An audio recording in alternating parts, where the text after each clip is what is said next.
We've all seen those videos on TikTok and Instagram. If you look closely, they're always using DaVinci Wide Gamut. Someone recently asked me why I wasn't using DaVinci Wide Gamut. Truth is, I never have. So today I want to put DaVinci Wide to the test against Rec.709. Let's dive right in.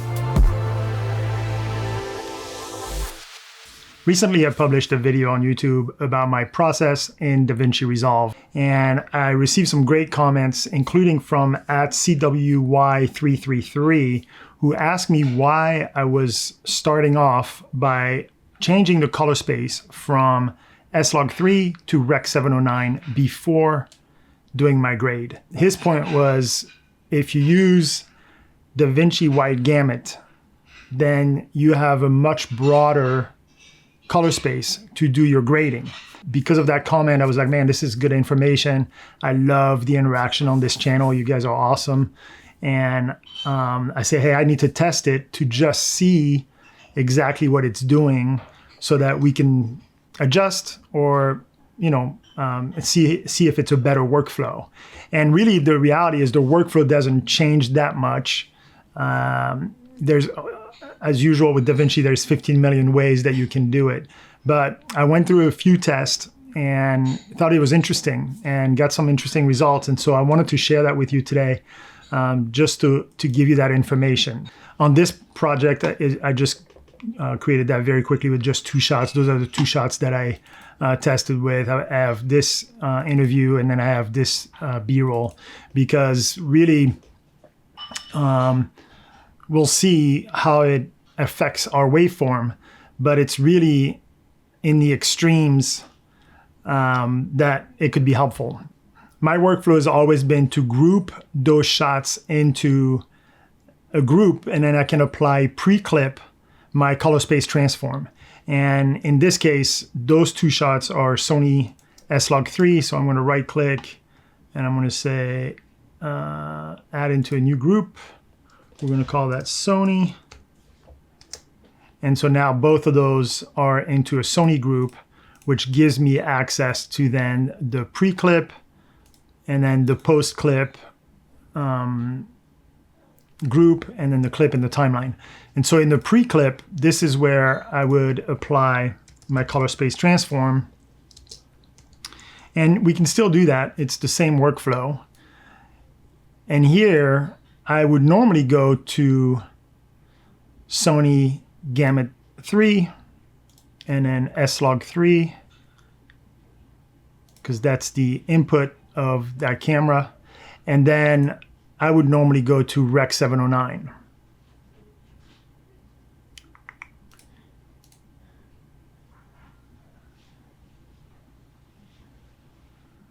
There. And then from there, at the clip level, then I would do any of my adjustment to the shot. What we're going to try to do is, I'm going to save that. And so we're going to call this one,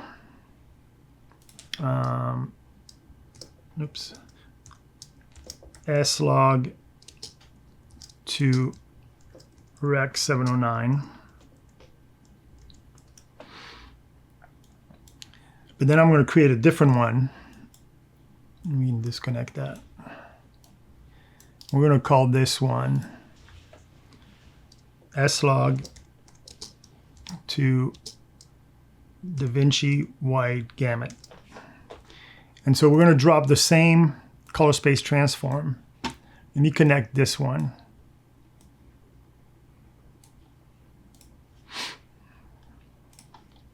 And it's going to be the same input. This is Sony S-Log.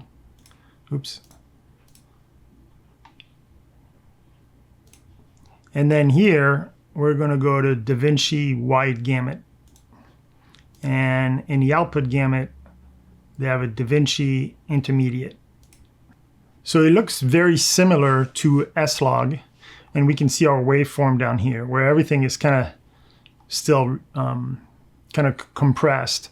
Now, if I disconnect, I'm now going to see the S-Log. So here's the original S-Log, and you can see that the actual waveform doesn't really change much. It just gets pushed down. So if I reconnect that, it stays the same, but everything just kind of scoots down. Now we've done our first step, which is S-Log to DaVinci Wide. We can convert that back to Rec.709 on the timeline level. And I've tested that on a bigger project where there's some advantage of doing that, but then you would have to change every shot to DaVinci Wide. So even if you're using, like, let's say you were using a stock shot that's Rec.709, if you apply a DaVinci Wide Gamut to Rec.709 LUT on a timeline level, you would then need to first convert your Rec.709 stock footage to DaVinci Wide Gamut. So I'm not a huge fan of doing the timeline, but you can do it post group or post clip. So it's in the same Sony group. And now what we're going to do is we're going to drop another color space transform. And now we're going to go, the input is going to be DaVinci Wide Gamut, intermediate. And now we're going to go Rec.709.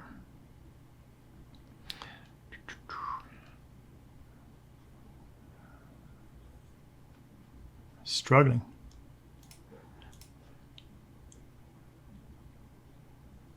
Okay. And so let's label this one. So this is DaVinci Wide Gamut to Rec.709. So all we did was pre-clip. We went from S-Log to DaVinci Wide. Post-clip, we went DaVinci Wide to Rec.709.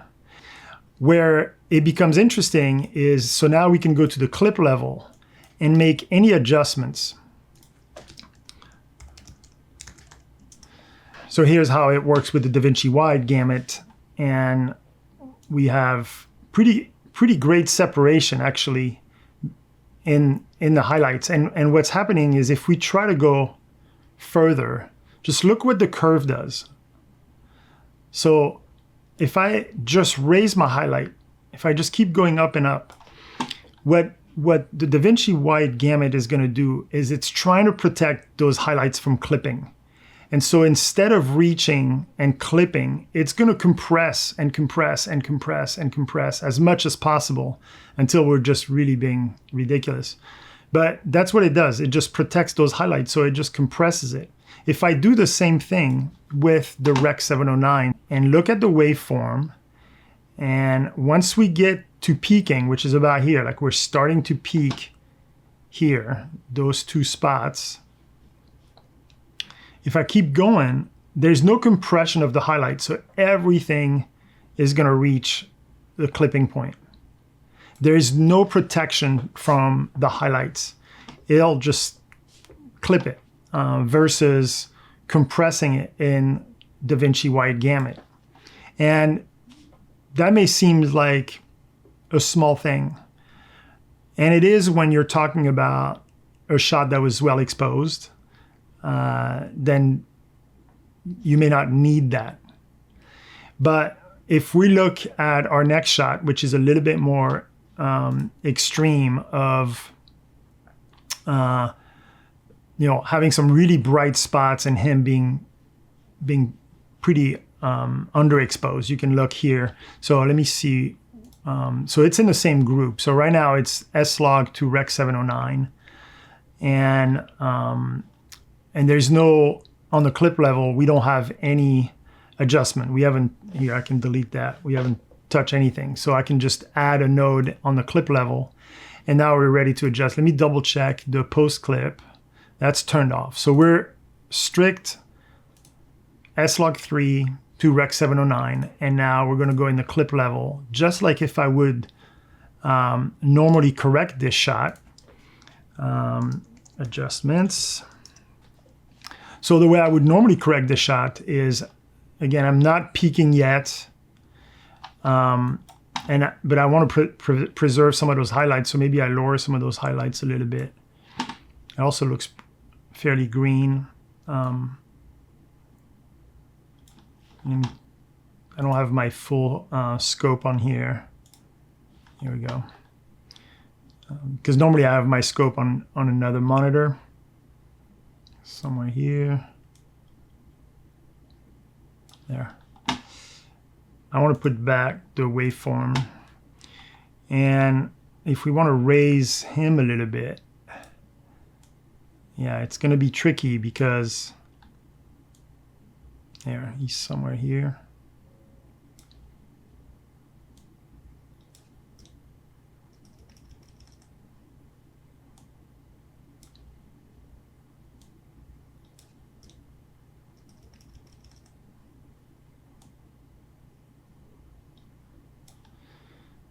Is just moving quite a bit between my shadows and the blacks.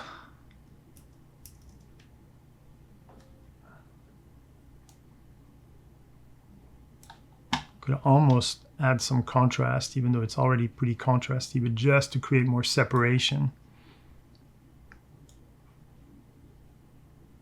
Yeah. So that would be kind of what I would do with this shot. It's still very green. There you go. You can also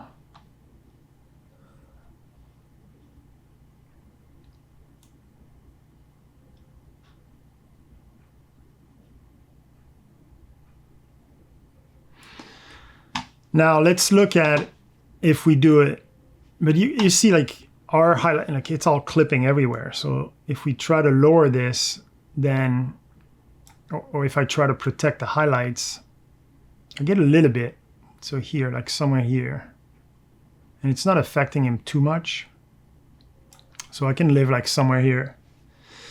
But now let's look and see. So I want to turn this one off, and we're gonna actually create a new one. Oops.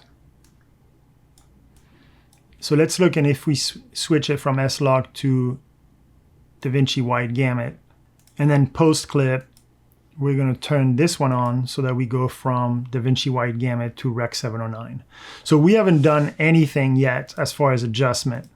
This is just correcting it, just changing between those two color space.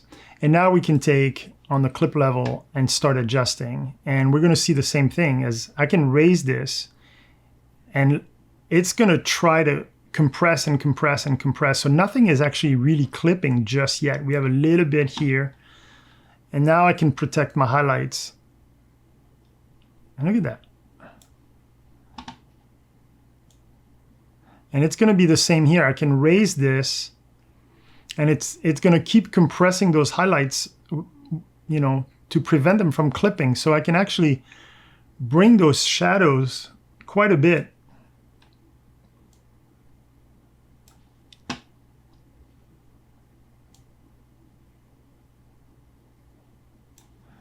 And then we got to kill some of this green. So maybe here.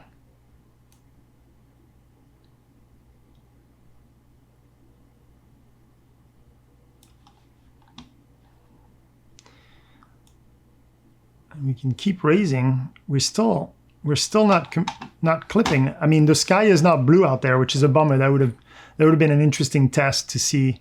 But our waveform is telling us we're not clipping anywhere. It's just continues to compress those highlights so that we have room.